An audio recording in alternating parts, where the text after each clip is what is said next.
because I was like, oh, is that a bear or a cat? And then, I'm looking at it and it looks back over its left shoulder and quickly twisted off the tree. And I was like, I saw its whole head. I was like, oh my God, this thing has a dog head. What has a dog head? What am I seeing right now? But when I saw its hands too, I was like, what the? It has hands.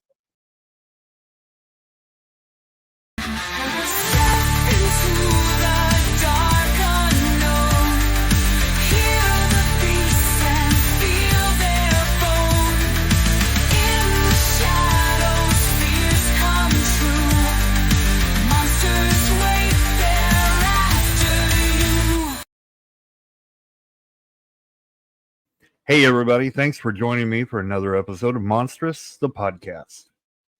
Tonight, we're going to be talking with Shannon, who's from the Olympic region in Washington. And she's had one heck of an interesting Dogman experience. And so I hope everybody's ready to sit back and hear what I think is probably one of the best descriptions of Dogman that I've ever heard. So we're going to get Shannon in here. So Shannon, how are you doing tonight? I'm doing good. Thank you. Excellent. So if you don't care, would you tell everybody, what you want to tell about yourself and where you're at?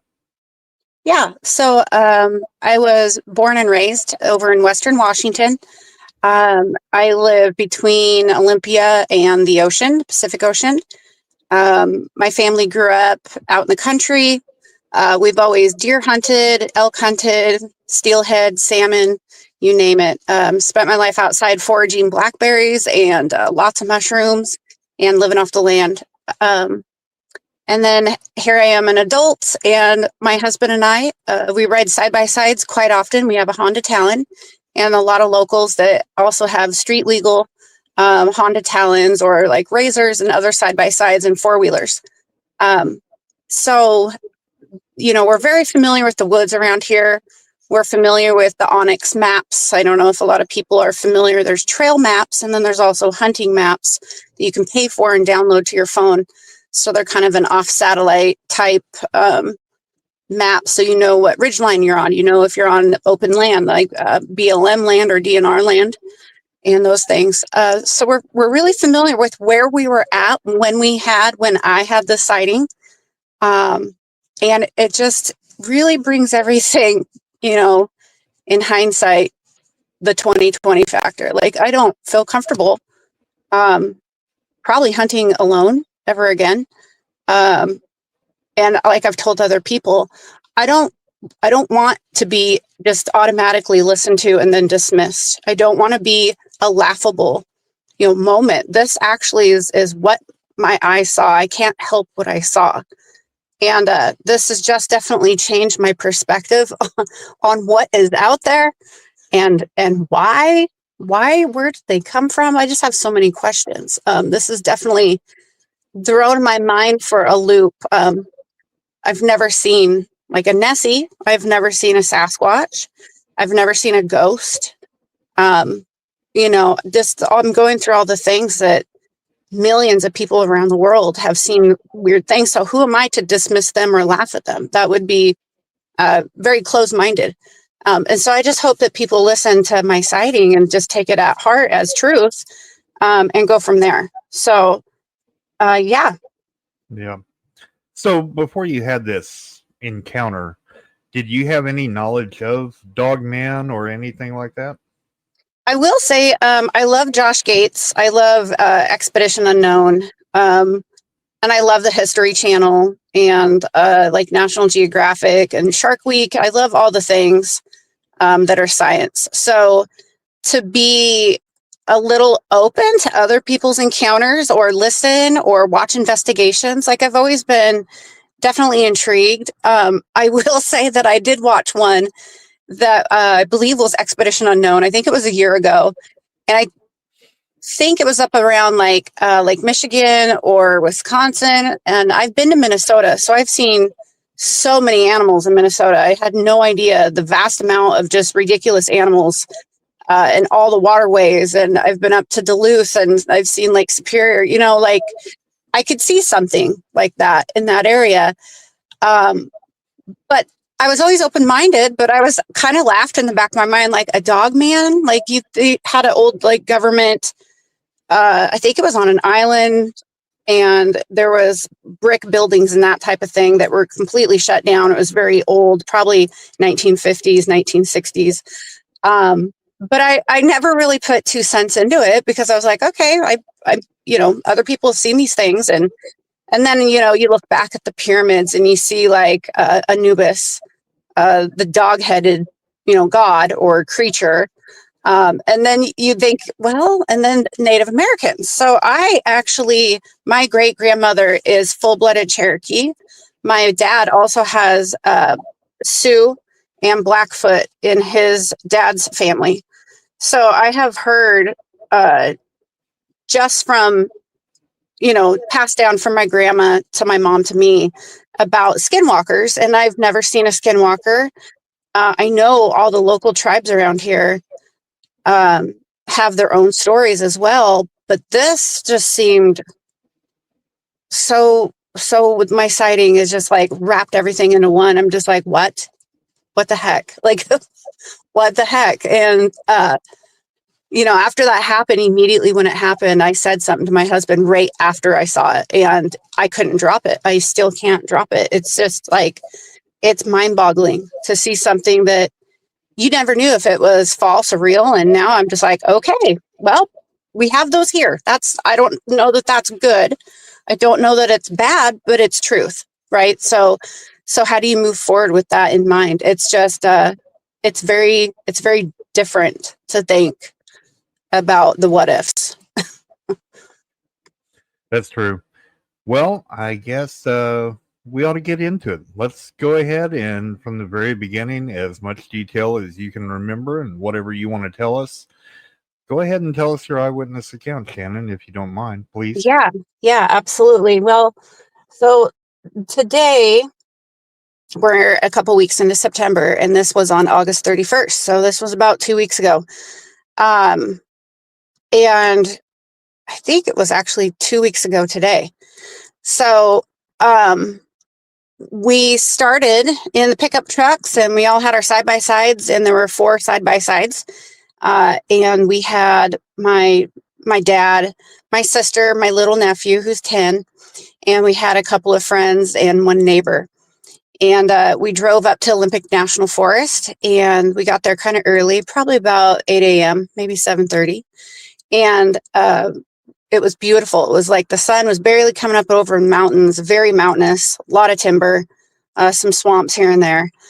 And there was a lot of fog. So we kind of had that fall feel in the air, which was the first, because August 31st around here is still pretty hot in the daytime, right before fall. But with this morning fog, it was just beautiful. Such a clean day, and just the air smelled awesome, refreshing with the Mountain Dew everywhere. So we got our side-by-sides off, and we all went on our journey, and just we kind of follow a map where we know we're going to get to the highest point. We stop, we eat a couple things while we're looking out over the entire, as far as you can see, our mountains. And I think I may have sent you a couple of those photos from those lookout points. So our highest elevation was 3,600 feet. We actually can see elevation, and it was about 62 degrees. We have a little dash thermometer in our side-by-side. And we went all over the place, down by these beautiful high mountain blueberries. We stopped, picked a bunch of fresh wild blueberries, went down by a meadow, went up in these rock canyons, a lot of timber, old growth. You wouldn't believe the size of the old growth. Just beautiful. It's kind of a lost thing. When you get into a patch of old growth, you know it. So we've got huge spruce trees, some of the biggest cedars besides Northern California. It would have to take probably 10 people to hug one tree. I mean, they're big. And everything is just old and natural there. Nothing is like up to date. There's a lot of roads that don't even have culverts installed. Very old timber, Grisdale campground, the Satsup development. They call it Satsup Center. There's some outpost buildings still up there where people are in the summertime. And I think they have like weather stations and those type of things. That's why it's up there. And then, so we came down to the valley and it was just perfect weather. And there was a lot of smoke up top. If you look north or you look east over to Mason County, there's a lot of big fires going on. The Bear Gulch fire over by Lake Cushman is going on. And there was so much smoke that the 10 minutes we were standing at the top, it engulfed a whole bunch of mountains ranges. So as far as you could see were mountaintops. And then pretty soon you can only see half as far. So I think somebody once said, the distance for the human eye is 7 miles. Well, you can see a lot further than 7 miles as the bird flies up there. It's just really cool until the smoke sets in. So then we get down to the valley. We get down where it's a little bit wet on the dirt roads, the gravel roads, which is nice. It keeps the dust down, for the other buggies behind us. And we were done with the day, went down to this cute little creek and pulled over. A lot of alders, a big alder bottom. And still some old growth, though, here and there, which was just beautiful. And I couldn't believe the sun was just perfect. It was like 74 degrees, 72 degrees. And it was such a good day to have the windows unzipped and open window. And we're like, well, we're done with the day. Let's go ahead and head back. We want to get home before 7 p.m.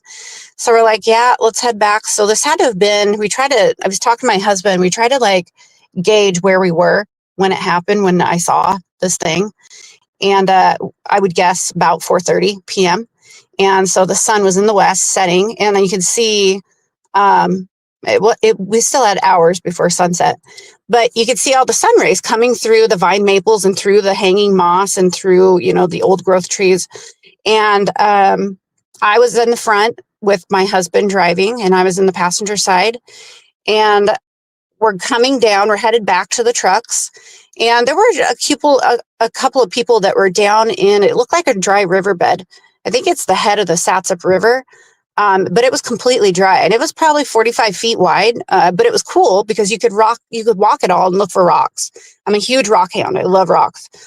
So the whole time, I'm like, hey, there's a dry riverbed. We should pull over. And all the people behind us are like, no, keep going. Well, we have head comms, so we're able to push a button and talk to the others behind us. Now, my husband and I can send you a photo of this scenario when I saw this Dogman. We had headphones on with a little mouthpiece that kind of wraps halfway around your chin. And so my husband and I are able to talk to each other immediately with no lag. And we're open air because we're Bluetooth together. Now, if I want to talk to the people behind me or my husband wants to, you have to push a red button on your headset, and then you can chat with everybody behind you. So keep in mind, I can talk directly to my husband. And I'm not a person to shut my mouth. When I see something weird, I'm going to say it. And this just was mind-boggling. We came around a corner, and I'm looking out to the right. And so I was facing the west, and I could see the sun coming through the trees. And I was like, what perfect weather. What a perfect day. And about 50 feet in, now we're flat. We're not going down an embankment. We're not going up a rocky hill or anything. We're flat. And the ground cover was also flat and lateral from me. And about 50 feet in, there was this huge old, we call them cedar snags. So they're like a stump, but they're hard. They're almost like, they're not soft and falling apart. They're hard and upright, and they'll stay there. And cedar, a lot of people know cedar is kind of rot resistant and can stay standing for a long time. Well, I look over, and I'm not even joking, about 6 or 7 feet off the ground. If I were to go stand flat footed, I'm 5'4". This thing was definitely higher than what I could probably touch. So I'm going to say probably 6.5, 7 feet off of the ground. I see a large black thing with really weird back legs and huge broad shoulders. And it was on this stump, and it was like hugging it, like hugging with its upper torso, and its legs were bent and hanging on around the side of the stump. And it was a larger stump, probably, I'm just going to guess, maybe under 20 feet, not over 20 feet tall, but it was pretty tall, old stump. And it looked over its left shoulder, and it couldn't turn its head very good. It literally had no neck. It was like a dog head attached to broad shoulders. And at its flanks, its waist was slender, skinny. So this thing was all upper body. And its legs were the weirdest things I've ever seen. I can't get over the way its legs looked, because I knew everything when I saw it. I knew everything it wasn't, but I didn't know what it was. I've never seen anything like this.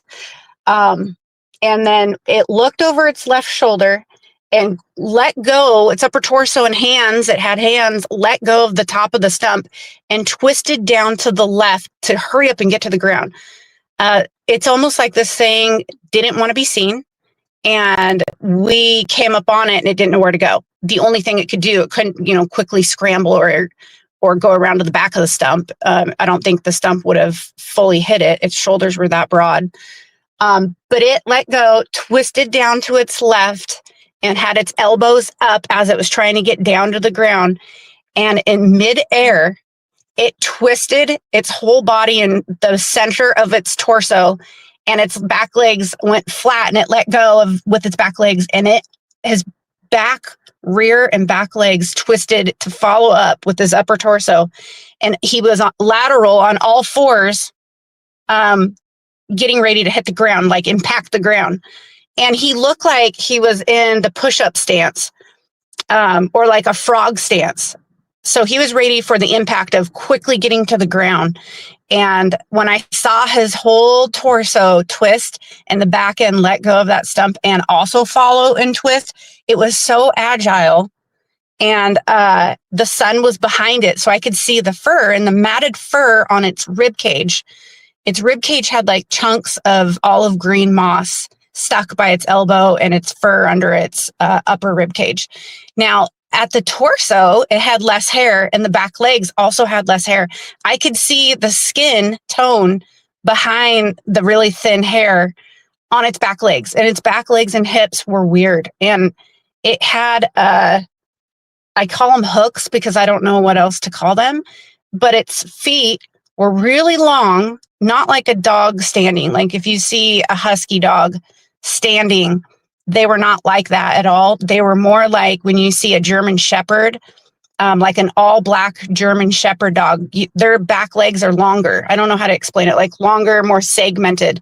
So not just an upper leg and a lower leg and a foot. This had a huge muscular thigh that bent way up at the knee and came straight down, very long shin. And then it had this like hooked heel, almost like a dew claw, and then really long of the bottom of the foot, and then its toes. So when I'm looking up other images, since this happened, I'm looking up other people's images that have their encounter, and I'm like, nope, yes. And I can see the anatomy of this animal and the anatomy of other people's, sightings. And it's more validating to me because I'm like, yeah, that's what it had. It had legs like that. It did not have human legs at all. It didn't have bear legs. Bears' legs are short and they have a lot of fluff, a lot of skin between their hip and their guts. There's a lot of skin right there. This did not. This had muscles. It had Achilles tendon. The calf and Achilles was like, I could see the muscle on this thing. But the upper arms were like very structured, very muscular.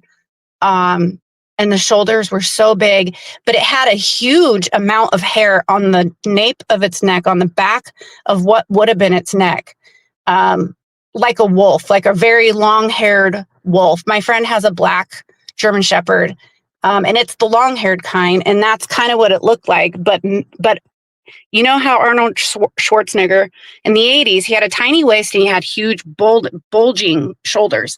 That's what this thing had. It had a tiny waist, huge shoulders, a lot of hair on its neck, but no neck. So it was literally, and right when I saw it and it hit the ground, it tried to go flat. It tried to flatten itself out. And I was like, what the heck was that? Nothing I know quickly turns and jumps to the ground and tries to go flat. So I was weirded out by that. Like, a bear doesn't do that. We actually were up there last year and I got photos of two bears, one baby bear, one mama bear. So they don't do that. They're large and bulky and they run or they lope kind of. This thing was big though. This was like a 6.5, 7 foot man. My father-in-law's 6'1", 6'2", and this thing was way bigger than that and way stronger.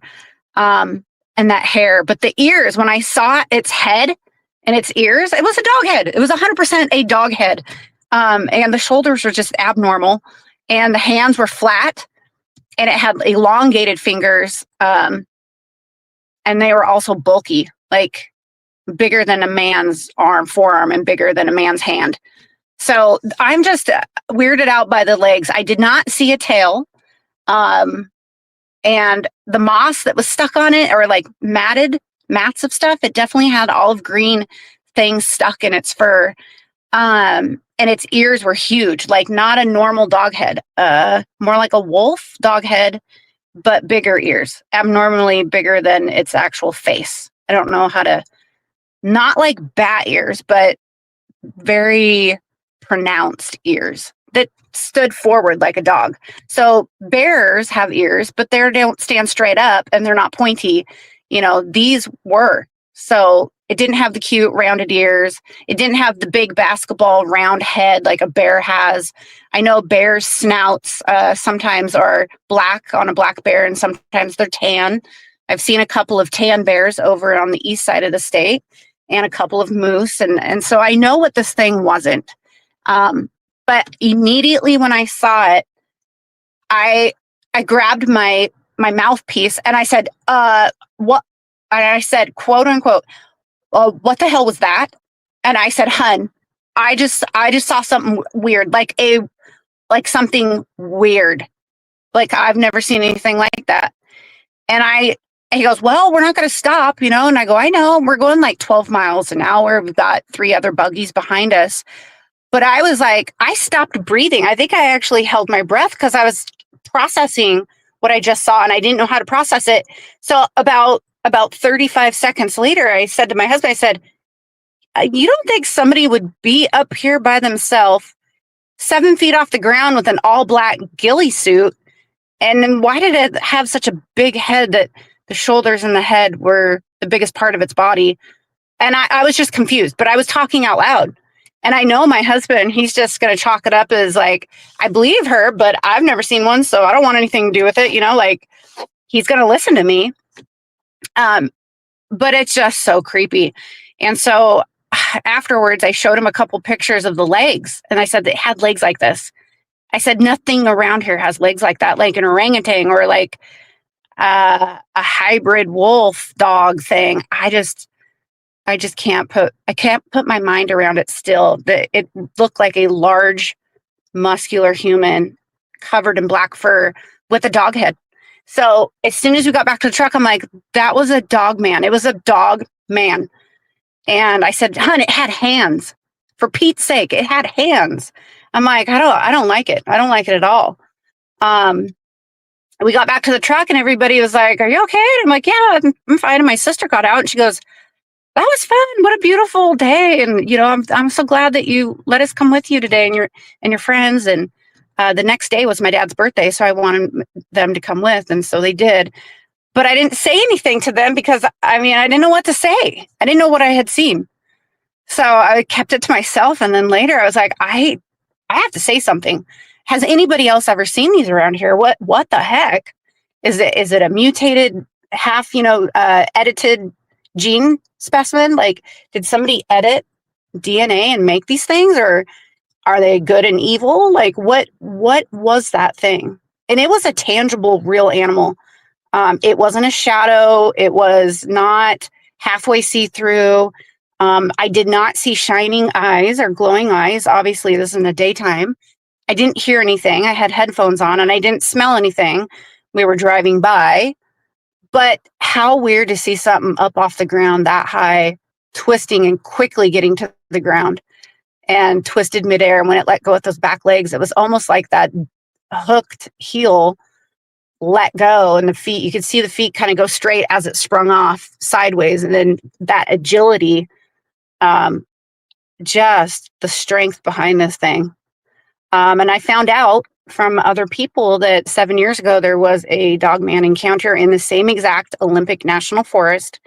The person said that the thing was absolutely aggressive. It was extremely scary for him.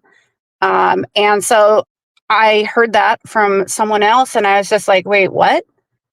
Like, I got chills. As soon as I knew that there was another encounter, I got chills. And I'm like, oh my gosh, I need to talk to this person. How do I get a hold of it? Where did they see it? Well, we went back on my husband's Onyx map, and we were able to put a pinpoint of where we saw it. So I don't know. It's just, I don't know that I want to go hunting up there anymore. Or I've metal detected for about 10, 12 years.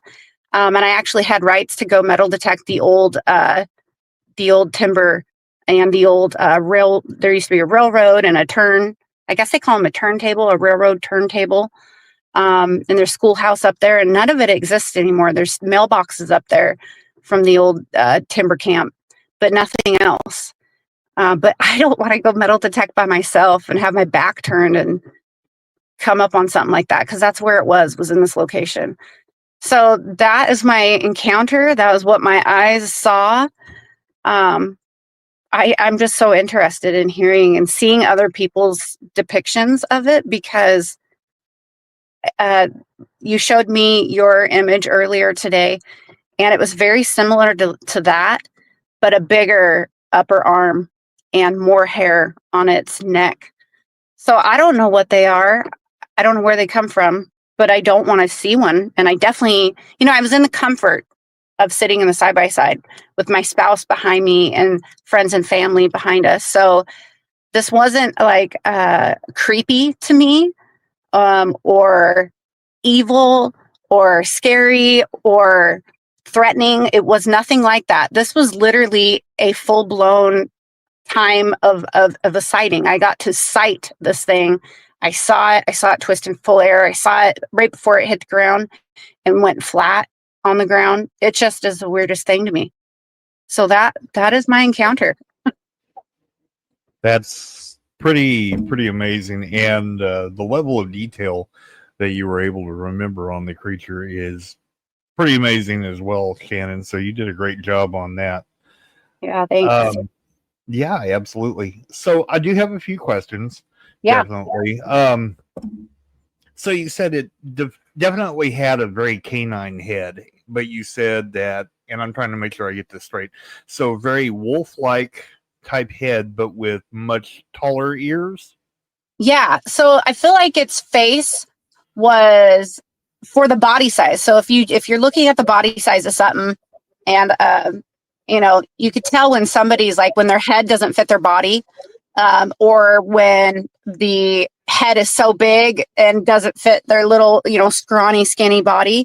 Well, or proportions, right? So this thing was almost not proportionate to why the shoulders and that front torso was so big. The rest of it just seemed weird. But that head was almost like a black wolf's head with way more hair, like a mane, and its ears were bigger. I didn't, and somebody asked me privately, said, did you see tufts of fur on both sides of his face? And I'm going to say, no, I didn't. It actually had so much hair on the back of its neck that I know some people that have seen Dogman refer to them as like a hyena breed. Well, this didn't look like a hyena, except for when you look at the proportions of a hyena, their head squished to their neck. It was kind of similar to that, but this thing was jet black hair. I didn't see any other color hair except for black.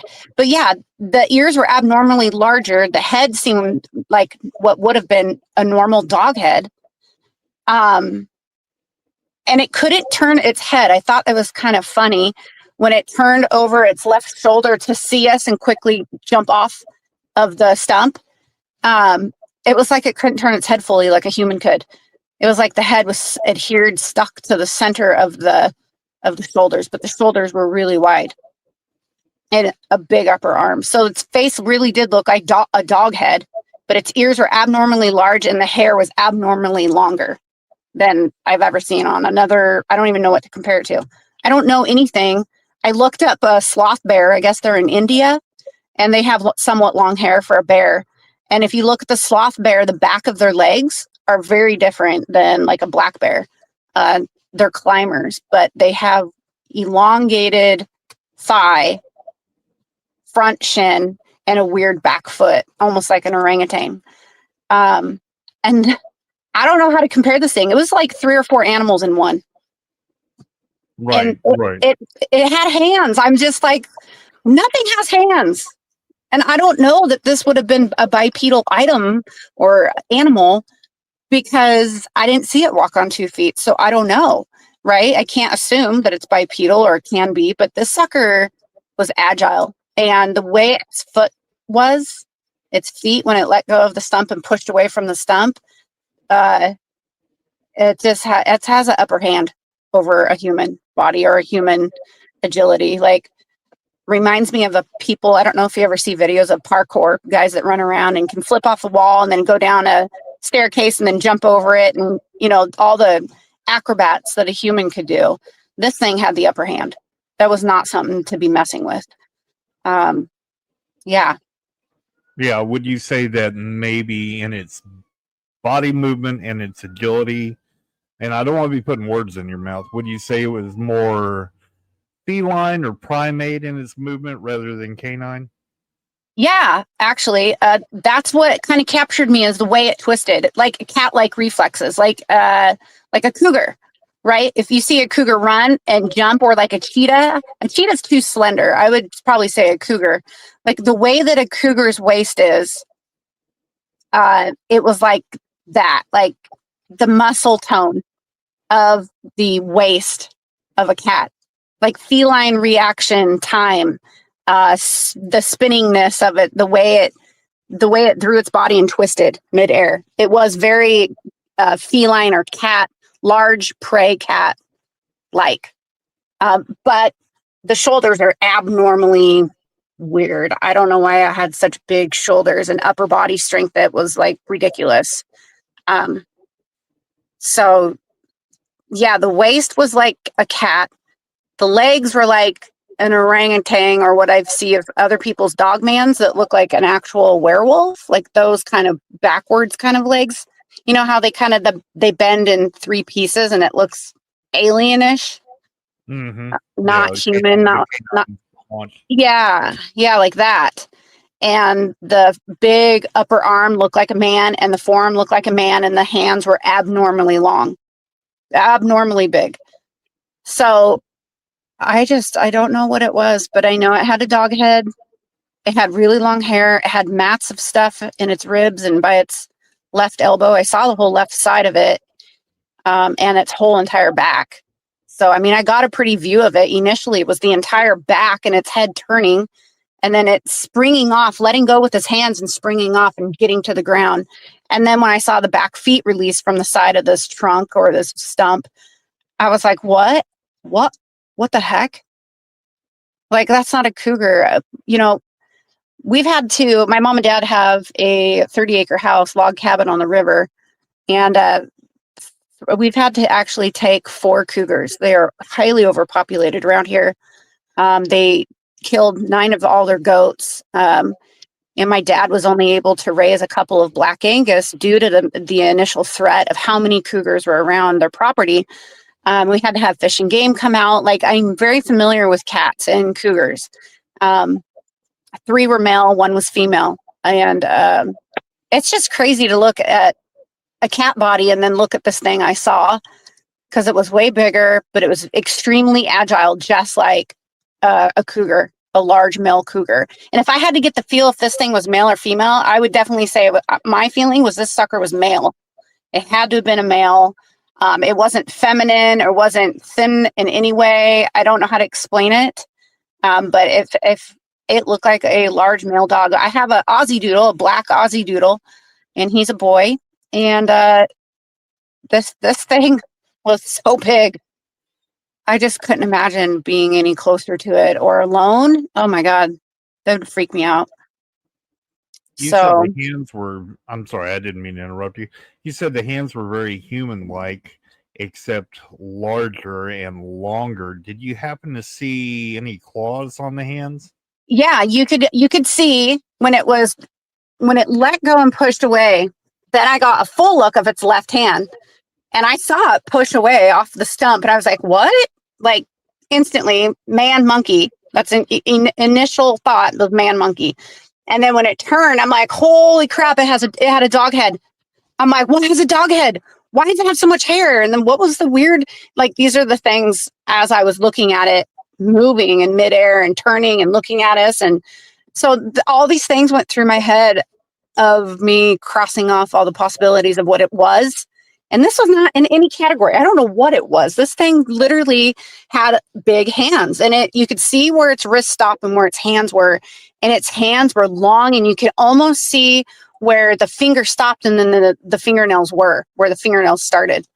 That's why it looks so elongated, the hands. Would you say there were fingernails, or would you say there were claws? I would say fingernails. It had fingers. So these things had to have been fingernails. Yeah.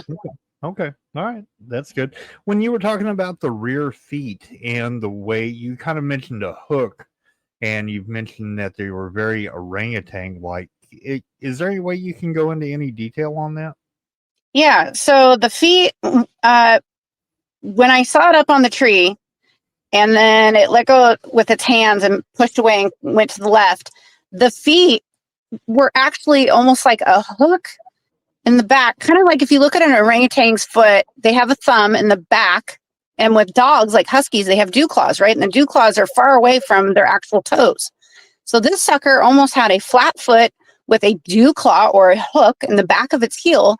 And when it let go, I saw it straighten its feet to quickly get away from the stump because it wanted to hide immediately. I saw its feet let go. So it had curvature to this foot pad and like a hook of some sort, like a dew claw. And when it let go, it quickly went to the ground and twisted its whole back torso and went to the ground. And that's when it looked like more dog-like than anything. But yeah, it had these weird long feet. So to me, it looked like a mix of dog foot, like a dog pad, like what a dire wolf would have, like a very large, prominent back toes, right?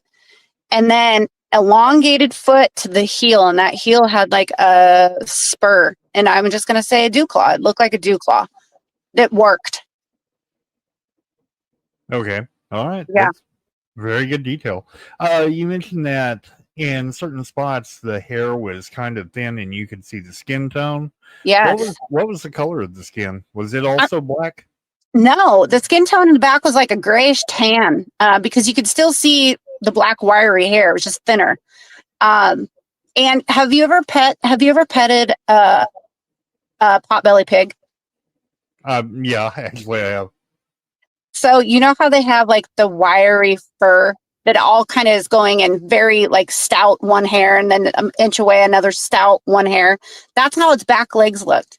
So it was like a thick piece of hair, but thinned, so I could see through. I could see its skin on the Achilles tendon and the side of the whole shins.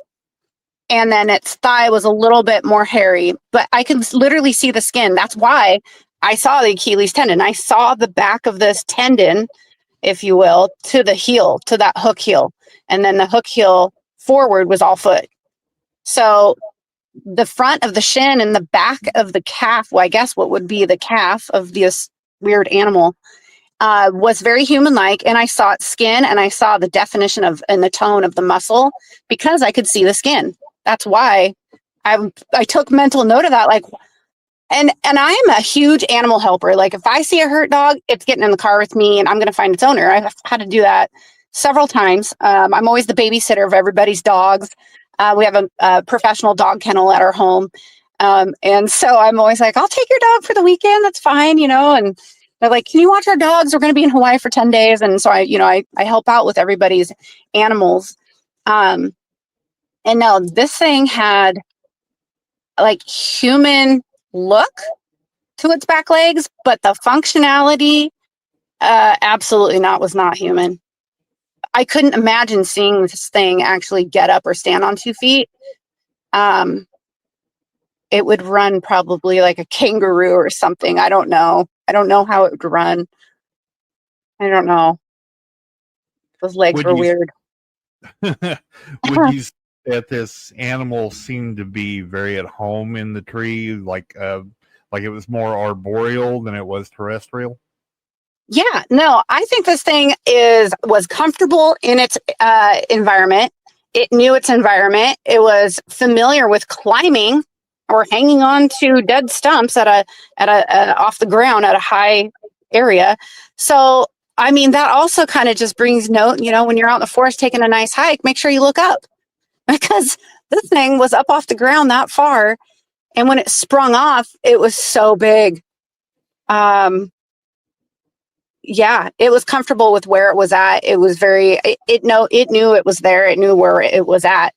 And I'm wondering if it was trying to get bugs or like a beehive inside. We have a lot of beehives this time of year around here. But the way that it turned and it was scared, like, oh, like it got caught. That's the feeling I got, that we came around the corner and down through this flat, and I'm looking to my right and I see it, and it was like, oh crap. Like it just wanted to quickly turn and get to the ground as quick as it could. And it did. And it dropped like a human would drop. It would be like a human who, let's say a human is 7 foot tall and really muscular, and they want to jump off of a tree. Except for this thing wanted to lay flat on the ground. It already knew how it was going to exit off of the stump to get to the ground and hide. So I don't know. Without putting words in your mouth and without leading you to one way or another, if you remove the very canine head from the description, Mm-hmm.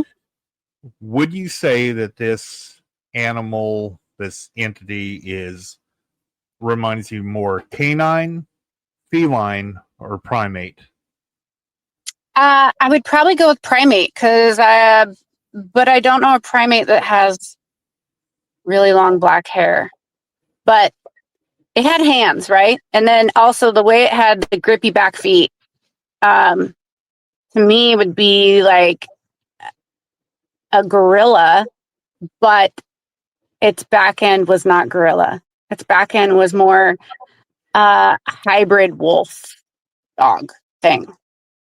So yeah, like the upper torso of a large gorilla. You know how a gorilla's head is just stuck on its shoulders? It has no neck. Right. That's kind of how it was, except for when I saw its head. That's what freaked me out, because I was like, oh, is that a bear or a cat? And then, I'm looking at it and it looks back over its left shoulder and quickly twisted off the tree. And I was like, I saw its whole head. I was like, oh my God, this thing has a dog head. What has a dog head? Like what am I seeing right now? But when I saw its hands too, I was like, what the? It had hands. And that's what probably initially when I saw it kind of push away, I saw that it had hands. I saw all of its back. It was really, really furry, a slender waist, and then the hips that went up on either side that were kind of snug up against the stump. So yeah, I don't know. It was a gorilla with a dire wolf dog head who had large gorilla-like hands with long claws, but it had orangutan, kangaroo, long legs things. I don't know how to. The legs I'm hung up on the legs because I don't know anything. I don't think I've ever seen a kangaroo in real life. I have seen orangutan at the zoo a couple years ago, but orangutans don't stand up. This thing, right? They don't have that mass muscle in their thigh and long shins. Like this thing had what would have been really long legs. Well, I can tell you from what your description sounds like. It sounds like it's very arboreal, like it's very at home in the trees. You even mentioned that it had some moss in the fur, which either is naturally. Have you ever seen sloth? A sloth will a lot of times they'll have algae and moss growing in their fur, simply because they spend so much time up in the trees and in the right conditions. And it's not just because sloths move so slow that they have algae growing in their fur. It's because where they live at. So this sounds like something that's very arboreal. You're looking at the hands are very human-like. You talked about the nails, the fingernails. When you said fingernails over claws, to me that indicates something a little bit more primate. Right. So, and especially when you talked about the rear feet, the hooking of the rear feet, how they were very orangutan, everything about your description sounds very primate like, except Yep. for when you get to the head. Whenever you get to the head, you mentioned something that's very canine, very wolf-like. You even Yeah. mentioned dire wolf several times. Yes. And you mentioned the oversized ears. Um, there's a theory, a hypothesis even, that some of these dogmen, I mean, there's a lot of people who think there are several different types of dogmen. I'm not necessarily one of those that ascribes to that theory so much. But if you look at these descriptions of the dogmen, it could be that what we're looking at, and not everybody's going to agree with me on this, definitely, but it could be that we're looking at a type of primate that is very, I would say the closest other primate would be something like a dog-faced baboon, but much more evolved to be canine-like in the face. Yeah. I mean, there's only a few things that has hands, right? And then, right. like you said, what is comfortable in the tree? Primates. I mean, you look at raccoons and possums, they also have tiny hands and they're in the trees constantly. So, I mean, if it has hands, I think that's a good theory. I mean, where do you go? It didn't have front dog paws. I know that. It didn't have cute little puppy paws. It had freaking way bigger than human hands. And that hair, I just don't know what was up with the amount of hair on its whole neck and back was like a mane. Well, So, it's kind of like, if you're going to look at the two lines of ideas as far as what is more likely, is it more likely that there are canines who have evolved to have human-like hands and can climb trees and are much more muscular up top? A lot of people have even compared like the hump on the back where the muscles are similar to like that, like what you see on a grizzly bear, because grizzly bears do a lot of digging in the ground and they have that big muscular hump on the back. And it's because they use their forearms a lot to dig. So these animals, which are climbing a lot and probably do dig a lot, probably have a big muscular back with maybe even that hump underneath the mane that you talked about. yeah, maybe. I saw so much hair that I didn't see a hump, but it was black. So when you're looking at a large black thing on the side of a tree, I saw its whole back and I saw its smaller waist and I could see the stump behind it when it was up against the tree. I could see the tree or the stump behind its waist, but I could not see it around his shoulders. So his body was like a letter V. A lot in the shoulders, but in the human arms. And what has human arms? I mean, you want to look at the silverback gorillas. They have large, muscular, human-like arms. And that was the shape of its arms. Right. So, yeah, like I was saying, so we have to look at the two possibilities. One, there's a canine of some type that has evolved to be more primate-like, more like us, because we're primates. Or you're looking at a primate that is more canine-like simply in appearance. My money, yeah, and I'm not speaking for you and I'm not speaking for anybody else. I'm speaking as an investigator and a researcher. My money tends to lean towards the primate being more canine-like. But that may not be the case. I mean, I'm open to interpretation and everything else, but I think we're still at that point where we have to take all the eyewitness accounts, just like what you have, what you've given me, which is amazing. Yeah. And then we have to take that and put it into a database, and we have to just keep collecting information before we, I don't want to jump to any conclusions either, but I don't want anybody else jumping to conclusions as well. Yeah, and when you say that, it reminds me of a chimp, the back of a chimp. If you watch a chimpanzee that tries to stand up and walk on 2 feet, right? They're not agile. They don't look very graceful when they walk forward. And this thing's legs would have been way bigger than the entire chimpanzee by itself. Like its legs were huge, but strong and had weirdly bent. So it was like part primate legs and that weird elongated foot that can kind of grip. But I don't know. It really did have like a dew claw, like a usable dew claw. I used to have a wolf hybrid dog. Her name was Angel, and she was such a good dog. And their mannerisms are very different. People that are around wolf dogs know their mannerisms are not like a domesticated dog. They play different. You don't look at them directly in the eye. You play with your shoulder. They love it when you get down to their level. And they're kind of spazzy, like fun, but they spaz out kind of, but they're quick. And that's how this thing reminded me of, was like a quick wolf look and feel to it, except for those weird legs. And why did it have hands? So they were probably primate upper body, like you're saying, and primate hands. So, I mean, it's plausible.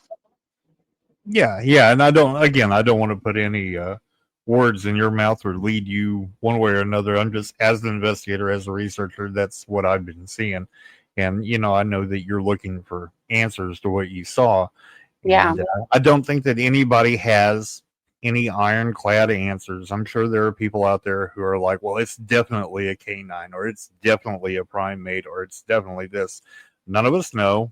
Nobody knows for sure. We're all researchers. We're all investigating the same thing. We all have different ideas on it. We're still at that point where we're collecting information and trying to figure out for ourselves what they are. There's a lot of accounts where you even talked about, this thing might move like a kangaroo. There's even accounts where these things hop when they're on two legs, or other accounts where these things can walk and run. Sometimes they can run very fast in some stories. We don't know. We're still fumbling around in the dark, I guess you could say. So, yeah, and I didn't see it morph. So other people have said, skinwalkers can kind of morph from one thing to another. But to me, that's like a shadow figure. You can't see moss in its fur. You can't see the actual, real, tangible hands and all the crazy long hair on the hump of its back, or what would be a hump. Just a lot of hair in that area. So this was an actual physical animal. And somebody else is like, do you think it was like a thin veil? And some people can see Sasquatch, some people can't. And I'm like, I don't know. I don't know what. I just know what I saw. I just know that it had real fur. It had real hands. I saw the sun. It was in the middle of the daytime, mind you. Like, it wasn't at sunset or dusk. It was middle of the day. It was like 4:30 in the afternoon. I saw the hair on all of it, head to toe. Really thin on the back of the legs, and then it had no hair looking on its hands, if I had to recall. If it did, it had very thin hair up to the wrists, but the hands were almost shiny black, like hairless, possibly, like a human or a primate. Yeah. I'm glad that, your encounter happened during the day. I get the feeling that what you ran into was very flesh and blood. You even indicated to me that it kind of had this look like, oh crap, there's humans here or something. Yes, it did. It did not want to be seen, and it quickly, tried to turn its head. And I thought it was funny. I'm like, that thing can't even, its shoulders are so freaking big, it couldn't even turn its head. It didn't have a neck. So it was trying to look at us, and at the same time, let go of the stump, put its hands down, flat down, and got off the tree as quick as it could, as it was trying to still look our way. Like, I don't know. It was just weird. What has a huge dog head, big ears, and a lot of hair attached to a body like that? Like, this has to be a mix of animals. I don't even think it's one thing evolved into something else. I mean, it had a true dog head, but weird legs that I still don't understand. And it had large black primate hands. I think that is absolutely safe to say, primate hands. Well, where do you think this thing came from? I don't know. Historically, it sounds like everybody's been seeing them for centuries, right? They're not new. So there are a lot of stories Somebody said they always, whenever you see one, people are coming up with missing persons report, and usually their child is missing, their children missing reports. And I'm like, well, we did have a child with us, but my little nephew. But I'm like, I don't know. I don't want anything to do with it. I don't know what it was. I know it was a real animal. It was a real hairy black animal. Its legs were way too weird for me to understand. I didn't get the evil or like a blessing, but it was something that in my intuition, like I don't trust it. I don't trust it that it wouldn't attack somebody just because if you were in its area, like possessive, like it was possessive of its area, like a male dog would be. That's kind of the feeling I got, like, oh my God, what did I just witness? And I'm thankful that I'm in the security of my own little SUV or my little side by side. You know what I mean? Like, my gosh. I don't know. I don't know what it was.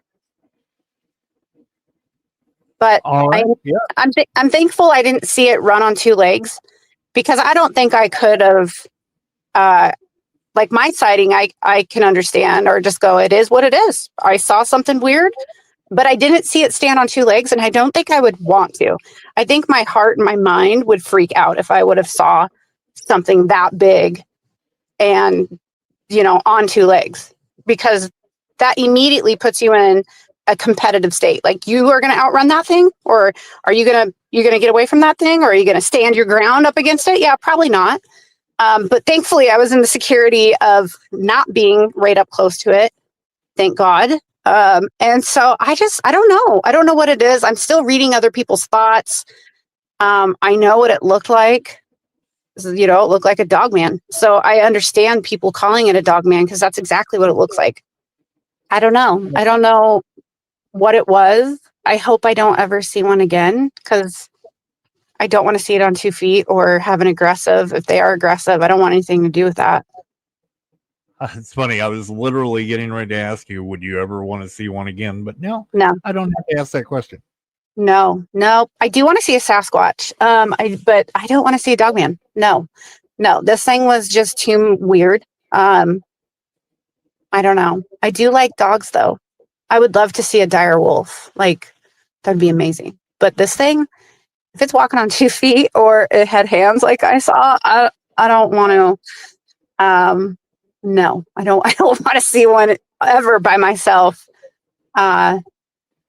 And I hike a lot too, and so I've told like 5 of my close friends what I saw, and I show them a picture of what it was very similar to, but its back legs I can never describe. So I have like probably 2 photos on my phone that I screenshotted with the weird back legs. And the more I look at it, the more creeped out I am. I'm just creeped out. Like, I don't want to see it up on 2 legs. I don't want anything to do with it. But I mean, they have to be a real thing. They've been seen for centuries. You know what I mean? So it's kind of undeniable. How close would you say that you live to where this eyewitness account happened? We're about an hour away. Thankfully, it's not close. So, as a crow flies, maybe 50 miles away, maybe 40, which right. still seems kind of close, I guess. I don't really like that thought, but yeah. I don't think you have anything to worry about. You hear a lot of stories of eyewitness accounts where somebody sees one out in the forest, and then suddenly they're starting to have, things happen around the outside of the house, or these things are then prowling around their house. You can kind of take that with a grain of salt. I will say this: if this thing wanted to cause you any harm, or wanted to come after you, it would have. Right. It's very clear that you guys kind of scared it, or it was like, correct. Oh crap, and it was like, I just need to get out of here. It probably had more fear of you than you did of it. Which it acted. It acted like it didn't want to be seen, and it was like, oh God, and it quickly just went to the ground and flattened itself out. And that behavior, that's the other thing, is what kind of behavior is that? What kind of animal quickly wants to be unseen and flattens to the ground. Like that to me is like a military thing. And humans can't jump from that high, twist in the air with being fully suited. Like I'm thinking out there, right? Like I'm thinking some 7-foot man really had a headdress on and a large, weird, full body dog suit and jumped off of this tree and just flattened out. And I'm like, why? Why would he do that? Why would he be out there in this middle of nowhere? It's just weird. The whole thing, like that was a real animal. Yeah, that's pretty common animal behavior as far as I don't want to be seen. I don't want to be in the open. I don't want to be in a compromising position. We see that with deer whenever they realize humans are around. We see that with bears, wolves, squirrels, everything.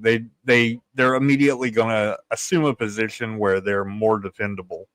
And when you talked about the way it just kind of spun around very cat-like and dropped, again, that's very primate behavior, especially to drop to the ground and flatten out.